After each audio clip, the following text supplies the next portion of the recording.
The smell of lasagna filled my kitchen long before the guests arrived. I had been up since 6 in the morning kneading dough, slicing vegetables, simmering sauce made from scratch. Cooking had always been my way of loving people, even when those people stopped loving me back. Outside, the snow on Lake Superior had begun to melt, leaving thin patches of ice that shimmered in the early evening light. I wiped my hands on a towel and looked out the window.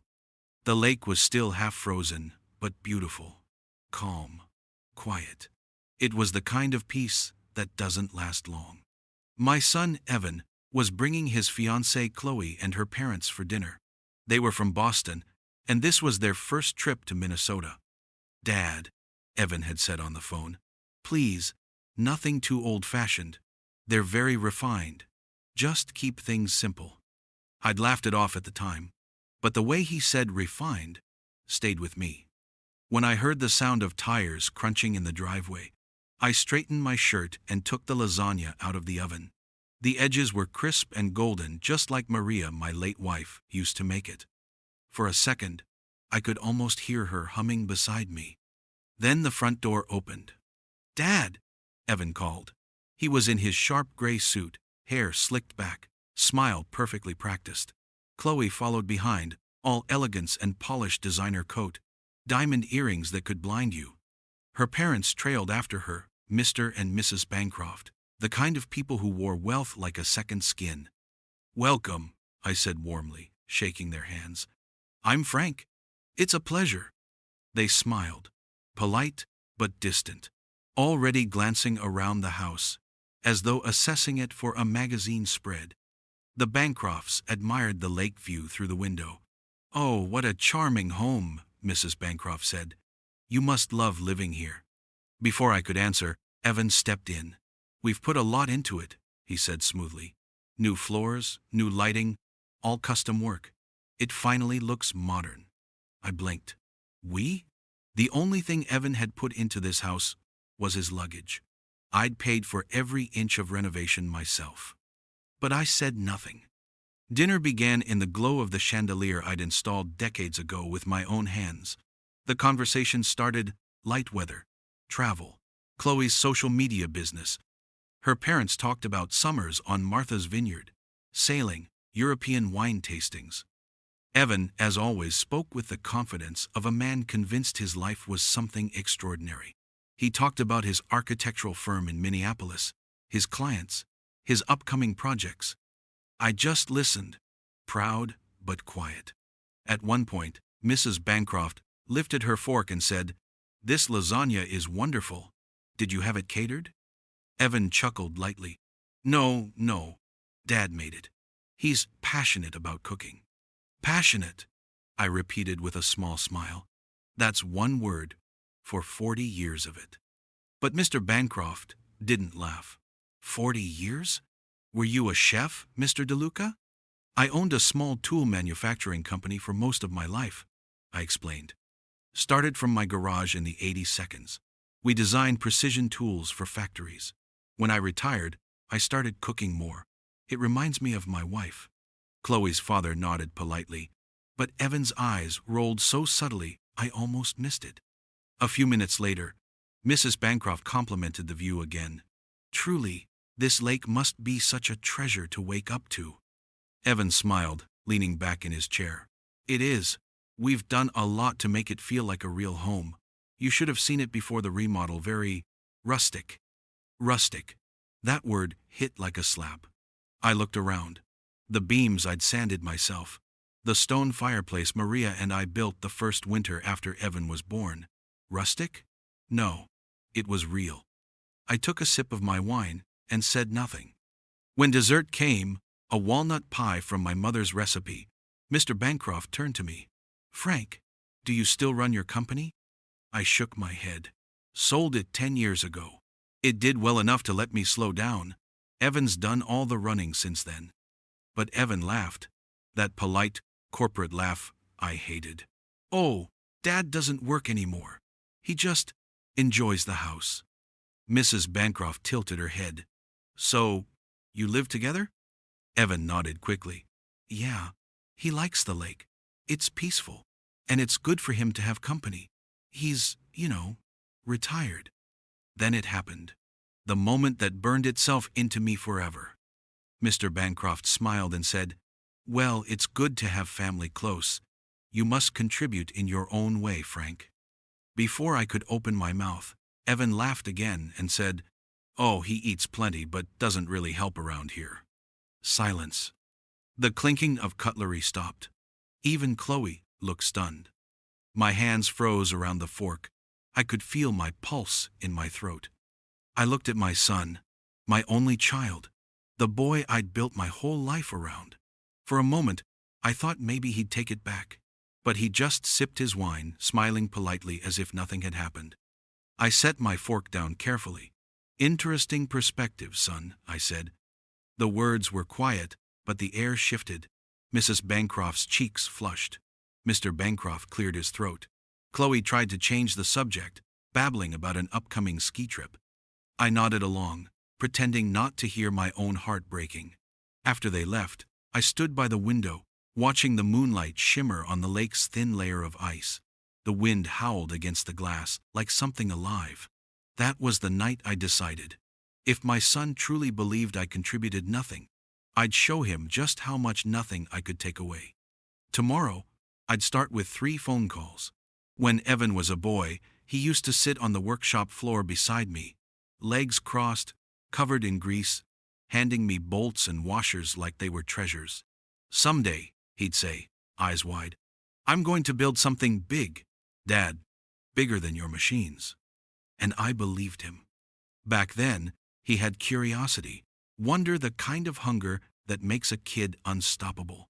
On Saturdays, I'd take him fishing on Lake Superior. We'd sit in silence, watching the mist roll off the water. He'd ask questions about everything: gears, pressure, valves, stars. He used to tell his friends, "My dad builds things that make the world work." I used to think I'd done something right. Then came college. Evan got into the University of Minnesota on a scholarship, and eventually earned a spot at an elite design program out east. That was when things started to change. He called less, his emails became shorter. When he came home for holidays, he corrected my pronunciation of architect. He'd smirk whenever I told stories about the factory, as if they were bedtime tales for simple people. By the time he graduated, he was introducing himself as Evan Luke, dropping De Luca like it was a stain on a white shirt. When I asked him why, he said, "It's easier for clients. De Luca sounds small town." "Small town built your education," I reminded him. He smiled, that cold little smile I didn't recognize yet. Exactly.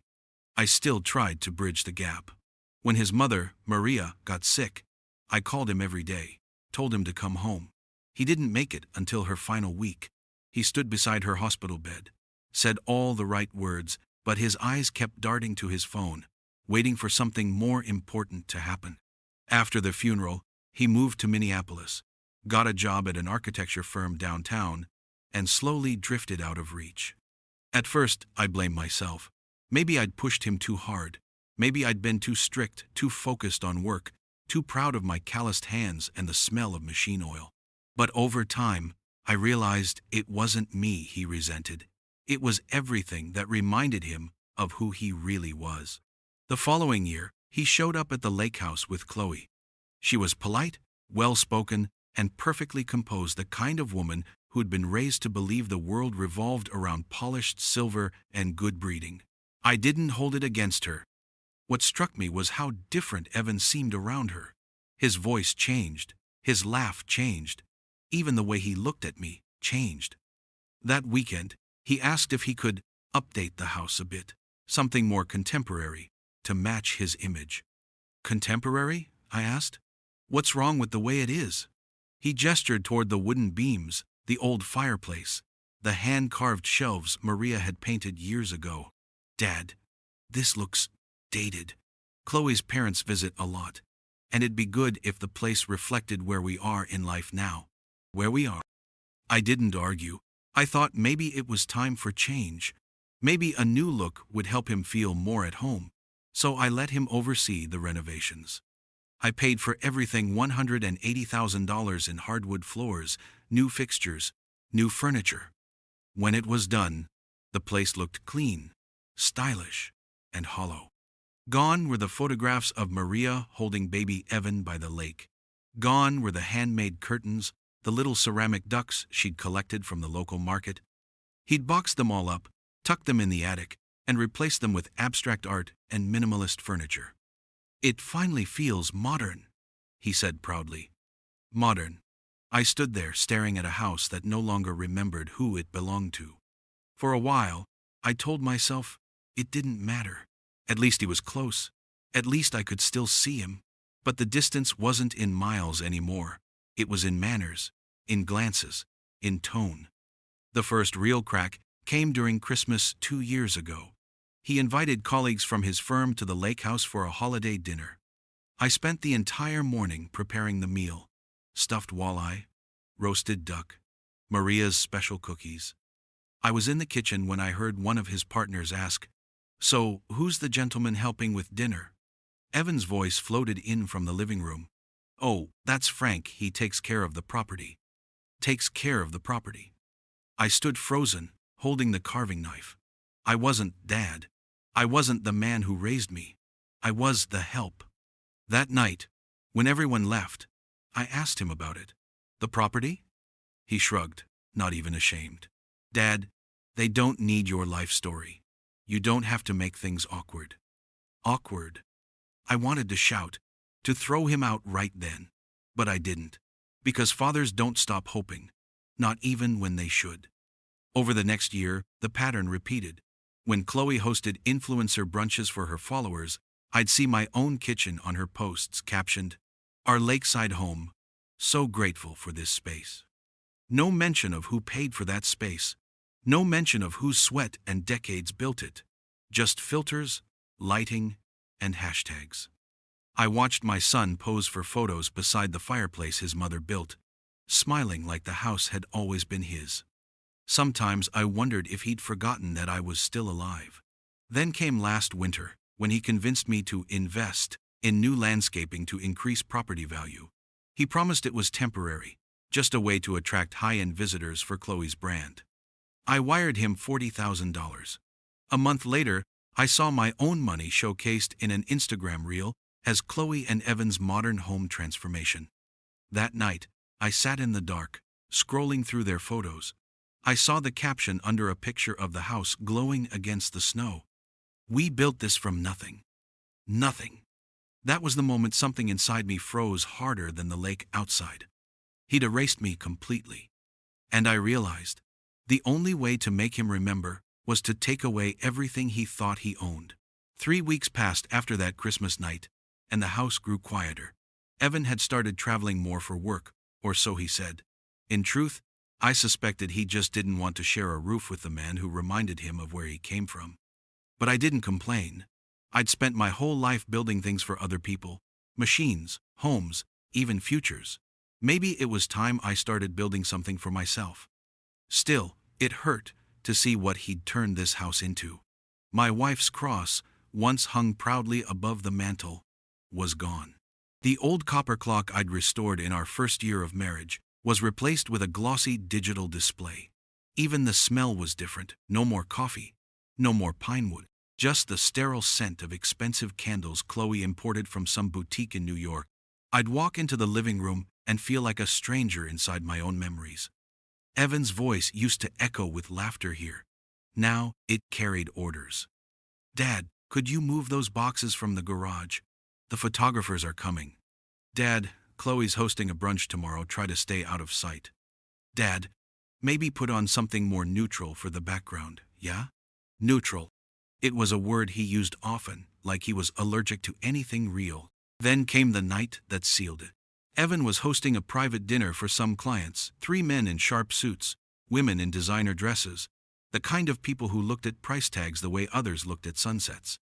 I wasn't invited, but I stayed in the kitchen, helping where I could. Habit dies hard. As they toasted champagne, I overheard one of the guests laugh and say, "This place is spectacular, Evan. You've got quite the setup here." Evan chuckled. Yeah, we've really transformed it. My fiancé and I have put a lot of time and money into this property. I froze. We. There it was again, his favorite word for my life's work. The guest went on. Must have been a real fixer-upper, huh? Evan smirked. Oh, you have no idea. When I moved in, it looked like something from a hunting lodge. Took months to make it livable. My blood ran cold. A hunting lodge. I'd built this place plank by plank. I'd measured every beam, poured every ounce of concrete with my own hands after 12-hour shifts at the factory. I'd carried my wife over this threshold when she was pregnant with him, and now it was a fixer-upper. When the laughter died down, I turned off the stove and left the kitchen before I said something I'd regret.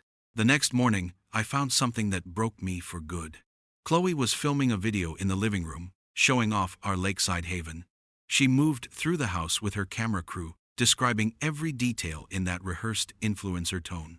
This space represents transformation, she said. We've built something elegant out of simplicity. And then she paused by the fireplace, smiling sweetly. This used to belong to Evan's grandfather, I think. Grandfather. Not father. Not Frank. Just an anonymous ghost. I felt something snap deep inside my chest. Later that afternoon, I opened a storage box in the attic, where she'd stashed all the old family photos. Dust rose into the air as I flipped through them. Wedding pictures, Evan's first bike, Maria in her Sunday dress by the lake. Each image was a lifetime. Each one had been buried under boxes labeled miscellaneous. At the bottom, I found a small framed photo, Evan at 10 years old, holding a wooden model plane I'd helped him build. I remembered the day perfectly. He'd painted it red and white, said he'd become an engineer like me. I sat there on the floor for a long time, staring at that picture. Then I heard footsteps behind me. Dad, what are you doing up here? Evan stood at the top of the stairs, arms crossed. I was looking for the photo albums, I said softly. I wanted to show them to Chloe's parents next time. His jaw tightened. Dad, those don't really fit the aesthetic anymore. It's clutter. Clutter? He sighed. Come on, you know what I mean. It's not personal, it's just design. I looked around at the boxes of memories, the evidence of a life he was trying to erase, and said, You've turned this home into a showroom, Evan. Not a house, and certainly not a family. He shrugged. That's your opinion. That was when I realized, to him, I wasn't even a person anymore. I was a piece of outdated furniture, something he'd inherited and didn't know how to get rid of. That night, I sat by the window watching the reflection of the moon on the lake. It looked fractured, like a mirror dropped on ice. I thought about Maria, about how proud she'd been of our son, how she used to say, He'll build great things, Frank, but don't let him forget what built him. I had failed her in that. But I wasn't done yet. The next morning, I made coffee at dawn, sat at the kitchen table, and opened my notebook. I wrote down 3 names, people who still respected me, people who remembered who I was before my son started rewriting the story. Patricia Collins, branch manager, Northern Trust Bank. Carla Nguyen, immigration and business attorney. Melissa Crane, real estate broker, Duluth Lakeside Realty. 3 names, 3 calls, 3 steps toward taking back what was mine. I looked toward the hallway where Evan's new abstract paintings hung lines and colors that meant nothing to me, and whispered, Let's see how neutral your life looks without me. I woke up before sunrise the next morning. The lake was shrouded in fog, the kind that makes the whole world look like it's holding its breath. I brewed a fresh pot of coffee, opened my notebook, and stared at the 3 names I'd written the night before. 3 calls, 3 lifelines. The first one, I made at 8:03 a.m. sharp. Patricia Collins, Northern Trust Bank, came the familiar voice on the line. Patricia, it's Frank DeLuca. There was a pause, then warmth. Frank, I haven't heard from you in a while. How's retirement treating you? Depends on how you define peace, I said, forcing a chuckle. I need a favor. I'd like to know the current market value of my property on North Shore Drive. I could almost hear her clicking through files on her computer. Give me a moment. Ah, there it is. Frank, you're sitting on a gold mine. That lakefront stretch has exploded since last year. Rough estimate? 3.1 million, conservatively. 3.1, I repeated quietly. And if I wanted to sell quickly? Cash buyers? 30 days? Maybe less. You'd have multiple offers within a week. Good, I said. Very good. Let's keep this conversation between us for now.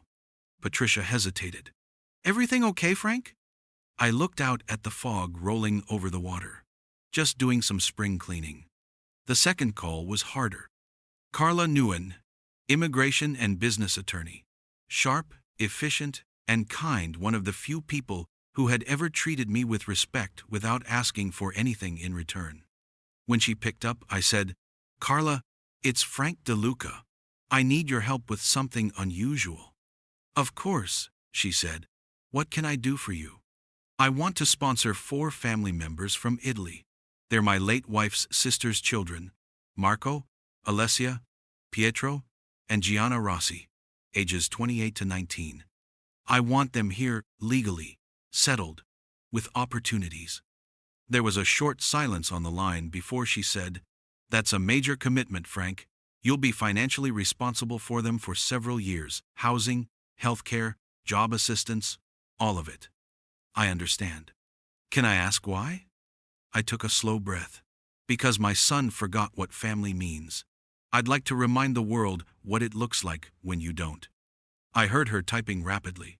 You'll need financial statements, identity documents, proof of relationship, sponsorship affidavits. The filing fees alone will be around $80,000 total. And the rest travel and settlement, maybe another couple hundred. Money isn't the problem, I said. I want this done quietly, as soon as possible. I'll start the paperwork today. Thank you, Carla, I said, my voice steady. Let's bring them home. When I hung up, I sat back and stared at Maria's photo on the mantel. She was smiling in that soft, knowing way, like she'd already approved. Then came the third call. Melissa Crane, real estate broker. Energetic, talkative, good at reading people. When she answered, her voice was bright. Frank, haven't seen you since the old workshop sale. How's life treating you out there by the lake? Interesting, Melissa, I said. I need to discuss selling my house. That got her attention. Your lakefront property? Are you serious? That's prime real estate, Frank. You could get well over $3 million easily. I'm not looking to squeeze every penny, I said. What I need is speed and discretion. Cash buyers only. No contingencies. 30-day close at most. And I don't want my son to know until the deal is done. She hesitated. Understood. I can start lining up private showings. I'll use my personal network, not public listings. You'll have serious offers by Monday. Good. Let's proceed. Are you planning to move somewhere local? She asked gently. I looked out at the gray morning light spilling across the lake. I'm planning to move toward peace. After that, I drove into Duluth to meet Patricia at the bank in person. I opened a new account, one Evan couldn't touch, and transferred $450,000 into it. A clean slate. On the way out, I stopped by a travel agency, one of those old-fashioned places that still printed real tickets. I asked the young clerk for 4 one-way flights from Naples to Minneapolis. Departure date, mid-May. She blinked, surprised. 4 passengers? Family, I said with a small smile. Coming home. That afternoon, I returned to the house. Evan was in the living room, laptop open, talking on speakerphone to someone from his firm. I caught bits of his conversation, design bid, client review, cost projections. His voice was smooth, confident, untouchable. When he hung up, he noticed me standing in the doorway. Hey Dad, you good? He asked, without looking up from his screen. Never better, I said. Just finished some errands. He nodded, barely listening. That's good. Oh, by the way, Chloe's hosting a small dinner for some sponsors this weekend. Could you maybe stay with a friend for the night? It'll be easier for logistics. I studied him for a long moment. You want me gone from my own house so your guests can be comfortable? He frowned. It's not like that. It's just image, Dad. You understand. Yes, I said softly. I finally do. That night, I poured myself a glass of red wine and sat by the fire. The lake outside was still frozen at the edges, but I knew that wouldn't last. Nothing stays frozen forever. I opened my notebook and wrote 3 dates. March 15. Appraisal confirmed. March 18. Visa paperwork filed. March 22. Private showings begin. 3 steps toward freedom. As I closed the notebook, I could almost hear Maria's voice again, carried by the wind through the old window frames. When a man forgets where he came from, sometimes you have to take him all the way back to nothing. I took a slow sip of wine, stared into the flames and whispered, "Message received." The week that followed felt like the calm before a thunderstorm. Evan went about his routine, as if nothing had changed: morning coffee, conference calls, weekend brunches with Chloe, while I quietly dismantled the foundation of his comfort. On Monday afternoon, Melissa Crane called. "Frank, I've got 3 serious buyers already," she said. 2 local investors and 1 couple relocating from Denver. Cash ready, no contingencies. I'll schedule private showings Sunday between noon and 3. That work for you? Perfect, I said. They'll have the house to themselves. My son and his fiancée are always out on Sundays. Good, she replied. You'll have offers before dinner. When I hung up, I sat for a moment in silence, staring at the photograph on the mantel, Maria holding baby Evan by the lake, both smiling, sunlight on their faces. I'd built this home for them, not for what it had become, a showroom for people who measured worth in social clout instead of sacrifice. That evening, Evan breezed into the kitchen. Chloe and I are heading into the city this weekend, he said. You'll have the place to yourself, just don't cook anything that smells strong. She's doing a live stream next week and wants the house fresh. I forced a nod. Wouldn't want to interfere with the scent of perfection. He didn't catch the sarcasm. He rarely did. Saturday morning, I started packing. Not everything, just what mattered. Maria's silver cross, our wedding photo, the violin she used to play on quiet nights, the blueprints from my company's first tool, designed the one that paid for this house. Everything that told the real story of our life here fit neatly into 3 cardboard boxes. The rest, I decided, could stay behind like shed skin. By Sunday noon, the lake shimmered under a pale spring sun.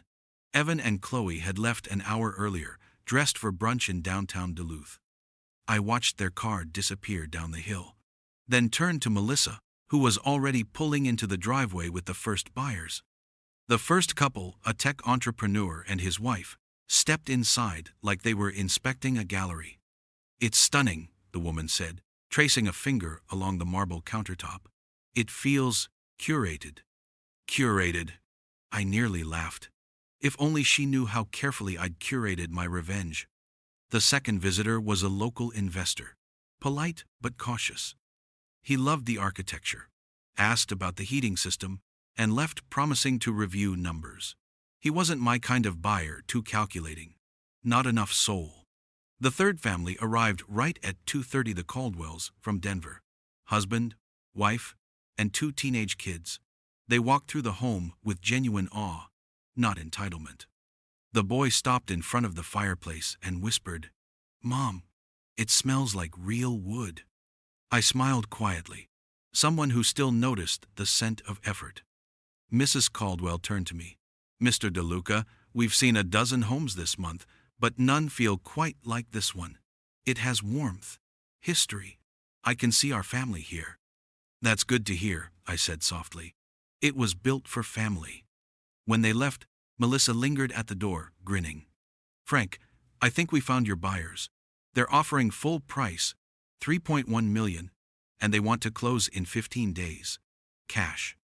15 days. I felt the tension drain from my body. "Accept it," I said. "Tell them I'll sign tonight." "Are you sure? The others might go a bit higher." "Money isn't the point," I said. "Timing is everything." We signed the paperwork that evening. I watched the pen glide across the page, my name beside the date, the ink dark and final. April 10th, closing in 2 weeks. When Melissa left, I stood alone in the empty kitchen. The sunset threw amber light across the floorboards I'd installed 30 years ago with my own hands. My reflection shimmered faintly in the window glass. Older now, but somehow freer. That night, Evan came home humming, oblivious. He poured himself wine, kicked off his shoes, and started scrolling through his phone. "Big day, Dad?" he asked absently. "The biggest," I said. He didn't notice the faint smile behind my words. I lay awake that night listening to the creak of the house in the wind. Every sound felt like a goodbye. The floorboards, the pipes, even the faint hum of the furnace, all whispering that their time with me was almost over. The next morning, I loaded my 3 boxes into the back of my old Chevy pickup and drove them to a small storage unit on the edge of town. As I slid the door shut, I felt a strange calm settle over me, the peace that comes right before a storm hits the people who caused it. Later that evening, I sat at the kitchen table, pen in hand, and wrote a short note addressed to myself. April 10th, the day I stopped being invisible. Then I folded it neatly and placed it in Maria's violin case. Outside, the last of the lake ice was breaking apart in the wind, drifting out toward open water. And I knew by the time that lake was clear, so would my conscience. May came early that year. The ice on Lake Superior melted weeks before anyone expected it to. The air warmer, the sky clearer, as if the world itself was ready for a change. I stood at the arrivals gate in Duluth International Airport, holding 4 simple cardboard signs. Each one had a name written in black marker: Marco, Alessia, Pietro, and Gianna Rossi. My hands trembled slightly. It had been 20 years since I'd last seen any of them, my late wife's sister's children. Back then, they were just kids running barefoot through olive groves outside Naples. Now they were adults, strangers bound to me by blood, memory, and one shared truth. Family still meant something. The first to appear was Marco, the oldest. Broad-shouldered, sharp eyes, same DeLuca jawline my son inherited but without the arrogance. He carried a single duffel bag and a wooden box. I instantly recognized the old pasta roller my father had sent to Italy decades ago. He spotted me immediately and broke into a grin. "Zio Frank!" he shouted, voice thick with that warm Italian accent. Before I could reply, he had wrapped me in a hug that nearly cracked my ribs. "Welcome to Minnesota," I said, laughing, though my eyes stung. "It's colder than you remember." He grinned. "Good thing we brought heat." Next came Alicia, 26, her mother's eyes and her Aunt Maria's smile. She carried 2 bags stuffed with medical textbooks. "Zio," she said softly, kissing both my cheeks. "It still smells like snow outside. Beautiful, but cold." "Don't worry," I told her. "We'll warm it up with real food and loud voices soon enough." Pietro, 23, came next, quiet, observant, his handshake firm. "I finished my engineering degree last year," he said nervously. "If there's work here, I'll earn my keep." "Work?" I smiled. "You'll build something better than work. You'll build a future." And finally, Gianna, 19, the youngest. A shy art student, with streaks of paint still under her fingernails. She carried a sketchbook covered in stickers: Rome, Florence, Milan. When she hugged me, I could feel her heart racing. "Uncle," she said in halting English, "thank you for everything. We start new life. Yes?" "Yes," I said. "And this time, we do it with pride." We drove back toward Duluth in my old pickup, the bed loaded with their bags, the air filled with Italian chatter and laughter that spilled through the windows. For the first time in years, the cab of that truck didn't feel empty. When we reached the rental house, I'd arranged a modest 3-bedroom on a hill overlooking the harbor. They couldn't stop marveling at it. "So big," Gianna said, twirling in the living room. "You can see the water." Pietro went straight to the window. "And the sunrise?" he said quietly. It's like the sea, only stronger. Marco clapped his hands once. All right, family, he said. Let's cook. Within minutes, the house came alive with the scent of garlic, tomato, and basil. Marco moved through the kitchen like he'd been born there, chopping, stirring, humming. Alessia set the table, Pietro opened the wine, and Gianna sketched us while we laughed. When we finally sat down, the meal was simple. Spaghetti carbonara, crusty bread, a bottle of Chianti, but it felt like a feast.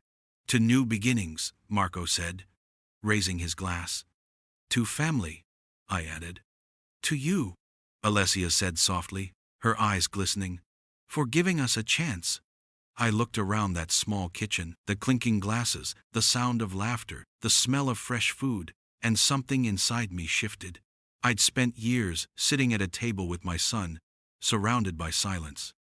Now, every corner of the room pulsed with life.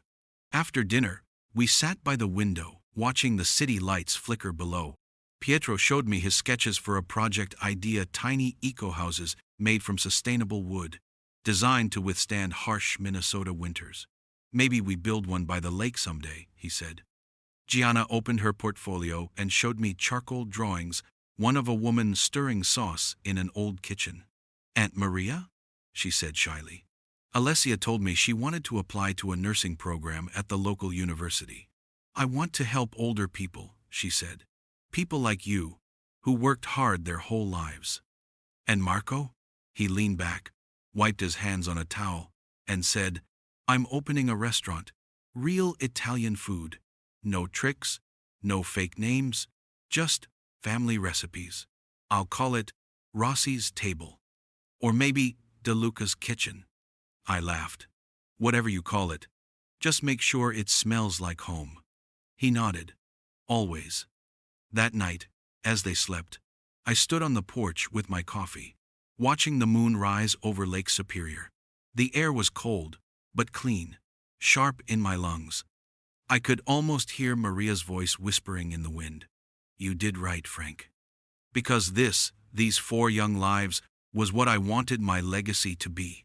Not titles, not renovations, not some polished image for strangers. Family. Real family. People who still believed in gratitude, hard work, and love that didn't vanish when money got involved. Down by the harbor, the lights shimmered on the water, and I thought about Evan. I wondered what he would say if he saw what I'd built while he was too busy polishing his reflection. The sale would close in 4 days. He still didn't know. And soon, the lake house he treated like a trophy would belong to someone who'd actually cherish it. But that wasn't the end. Oh no. The best part, the part he'd never forget, was still waiting. Because by the time the ink dried on those papers, his world would start to fall apart in front of everyone who ever thought he was untouchable. June sunlight sparkled across Lake Superior like 1,000 tiny mirrors. From the outside, the lake house looked perfect. Fresh white siding, manicured lawns, the scent of lilac in bloom. But inside, something rotten was waiting to bloom louder. Evan and Chloe had been planning this day for months, the engagement party of the summer. 60 guests were invited. Evan's partners from his architecture firm, Chloe's socialite parents from Boston, and a small army of influencers ready to post about the most elegant lakeside celebration in Minnesota. The irony wasn't lost on me. The invitation said, hosted at our lake home, as if the years I spent paying mortgages and repairs were just a fairy tale.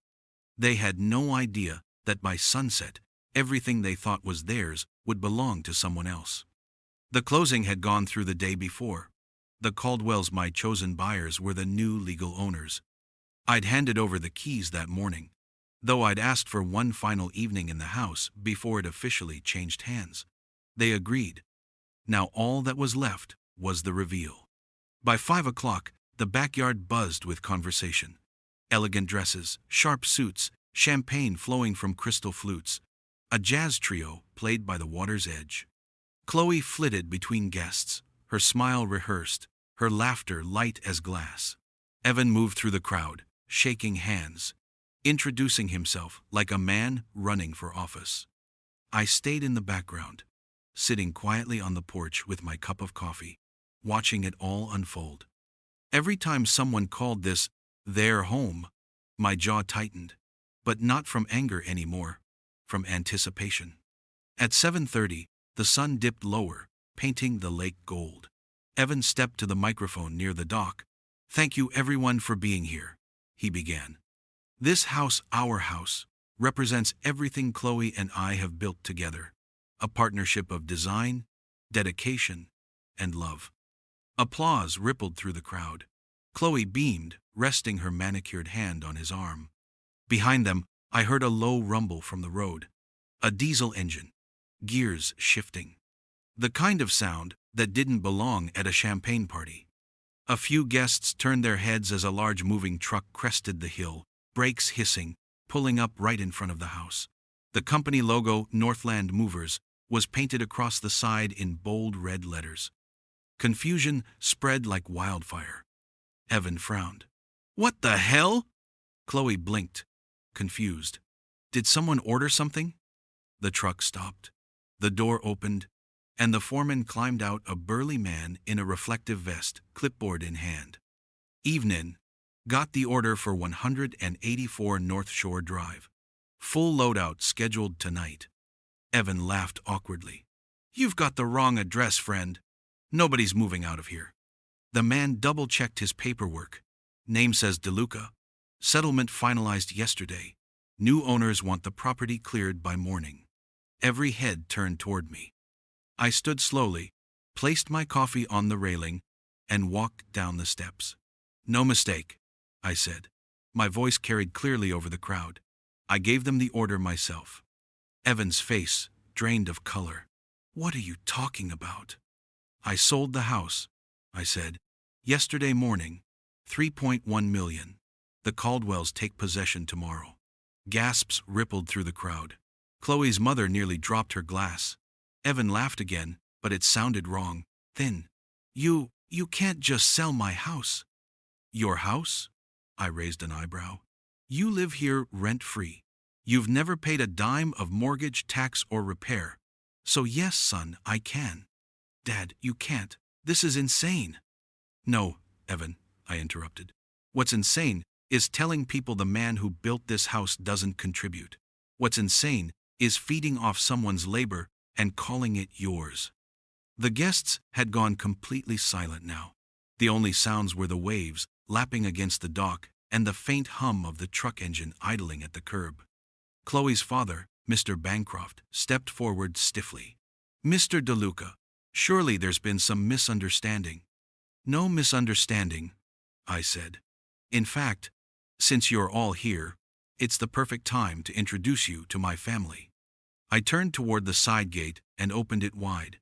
4 figures stepped through: Marco, Alessia, Pietro, and Gianna, dressed neatly, but simply. Sunlight glinted on Marco's gold cross as he walked beside me, calm and steady. "Everyone," I said, "meet the Rossi family. My late wife's relatives, from Italy. They've just arrived in America. And thanks to the proceeds from this sale, they'll be starting new lives here in Duluth. Honest, hardworking, and proud." Evan stared at them, speechless. "You used the money, my inheritance, to bring them here?" "Your inheritance?" I said softly. "You inherit nothing from a man you're ashamed of." Marco stepped forward, hand extended. "Cousin Evan, we have heard many stories about your father. He is a good man. You are lucky." Evan didn't move. The crowd murmured again. Some of his business partners exchanged uncomfortable glances. One of them whispered something about reputation management. Chloe's face twisted. "Evan," she hissed, "is any of this true?" He turned to her, panic flashing in his eyes. "I didn't know he'd crazy." Chloe stepped back. "You lied to me. You said this was your home." "It was." "No," I cut in. "It never was." The foreman cleared his throat. "Sir, we can start loading now if you're ready." I nodded. "Go ahead. Just be careful with the walls. Some of the plaster's older than my son's conscience." A few guests chuckled nervously. Others quietly slipped out, not wanting to witness the rest. Evan looked around helplessly as the movers carried boxes past him, his suits, his computers, his trophies of success all packed into crates with someone else's name on the deed. Chloe's mother grabbed her daughter's arm. "We're leaving," she said sharply. "Now." "Mom." "Now, Chloe."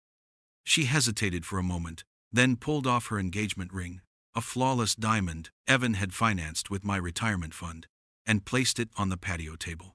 "I can't marry a man who'd treat his own father like garbage." She turned and walked away. Evan called after her, voice cracking, "Chloe, wait!" But she didn't. When he turned back to me, his face was pale, his eyes wide, his voice barely a whisper. "Why would you do this?"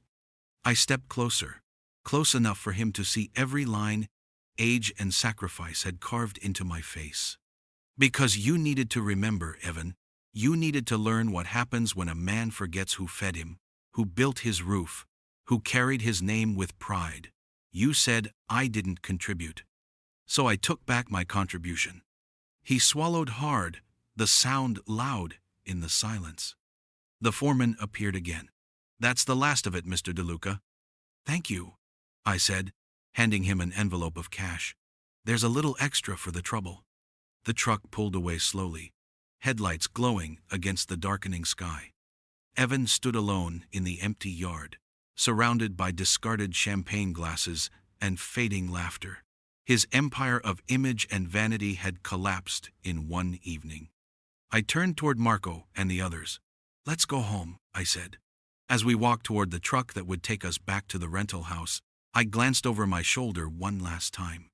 Evan was still there, small, broken, staring at the lake that used to belong to him.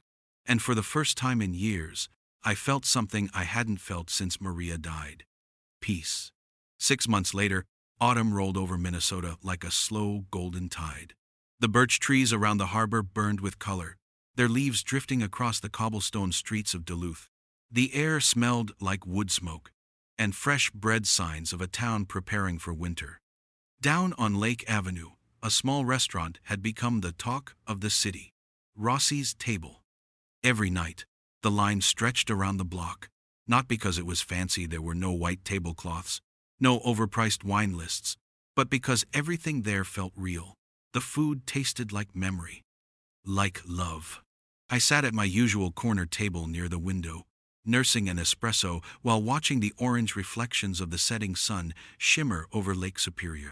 Inside, Marco was teaching a cooking class, 12 students rolling pasta, laughing as flour filled the air like snow. Alessia worked behind the counter, chatting with customers in her soft accent, her nursing scrubs peeking out from under her apron. Pietro was hunched over blueprints in the back, sketching designs for the eco-homes he planned to build on the North Shore. Gianna had hung her latest paintings along the walls, vivid depictions of Italy, Minnesota, and everything in between. I'd thought I was too old to start over, too late to build something new. But here it was, my family's second life, blooming in front of me. Sometimes, when the music was low and the laughter quieted, I'd look around and see ghosts. Maria at the counter, wiping her hands on a towel, my younger self, covered in engine grease and pride, and the boy who used to sit beside me at the workbench, asking questions about the stars. Evan. He hadn't spoken to me since the night of the engagement party, but I'd heard things. Duluth was a small city. News traveled faster than wind. He'd lost his job 3 days after the party. His firm couldn't afford the publicity. The videos had gone viral, captioned, "Son humiliates father, gets humbled in return." By the end of the week, it had 1 million views. People called it Minnesota justice. The internet is cruel, but sometimes it's honest. He moved into a small apartment downtown, working freelance contracts, and fighting to rebuild a reputation that once seemed bulletproof. Chloe broke off the engagement permanently. She'd posted a carefully worded statement about focusing on personal growth. Her followers praised her for her courage. Evan never made a public statement.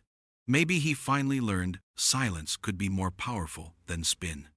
A bell rang by the door, breaking my thoughts. I looked up. He stood there. Evan. Not in a suit this time. Jeans, A plain jacket, eyes tired but sober. He looked older, like the years had finally caught up to him. For a moment, neither of us spoke. Then he said quietly, "Can I sit?" I nodded toward the chair across from me. He sat down slowly, looking around the restaurant. His gaze lingered on the pasta machine behind the counter, the one I'd brought from Italy decades ago. "You kept it," he murmured. "Of course," I said. "Some things are too valuable to throw away." He winced a little but didn't argue. "I've seen the place online," he said after a while. "It's impressive. You really built something here." "I didn't build it alone," I replied. "That's the difference between us." He looked down at his hands. "I know. For a long time, we just listened to the clinking of dishes and the hum of conversation." Then he spoke again, voice barely above a whisper. "I was wrong, Dad. About everything. The house, the money, you. I spent so long trying to be someone else that I forgot how to be your son." The confession hung in the air like the faint scent of rosemary and garlic. I studied his face, the same green eyes Maria used to call our family's curse and gift. He wasn't lying. For the first time in years, his words came from somewhere deeper than pride. "Do you want forgiveness, Evan?" I asked quietly. He looked up, startled. "I don't know if I deserve it." I nodded slowly. "Then maybe you're finally starting to." He exhaled, his shoulders shaking slightly. "Can we start over?" I looked around at the restaurant, at the cousins who called me Zio Frank with love in their voices, at the people who'd come to eat, not because the place was famous, but because it was honest. Then I looked back at my son. "There's always a seat at this table," I said.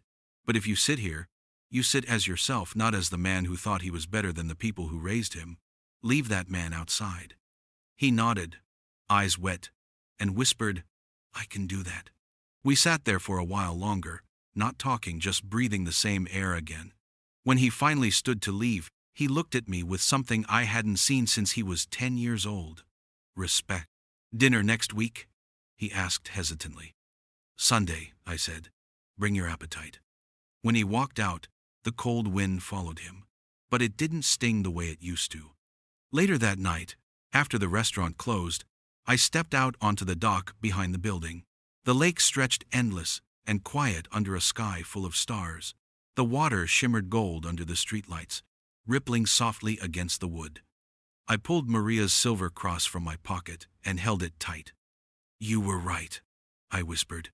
"He had to lose everything to find his way back." A gull cried somewhere far off, and a breeze rustled through the birches. I smiled. Because in the end, it wasn't about the house, or the money, or even revenge. It was about remembering that what we build in love can't be erased by pride. Some houses are made of brick and wood. Others are made of people. And for the first time in years, mine finally felt like home again. Respect is the foundation of every home. When pride destroys it, no amount of wealth can rebuild what love once built for free.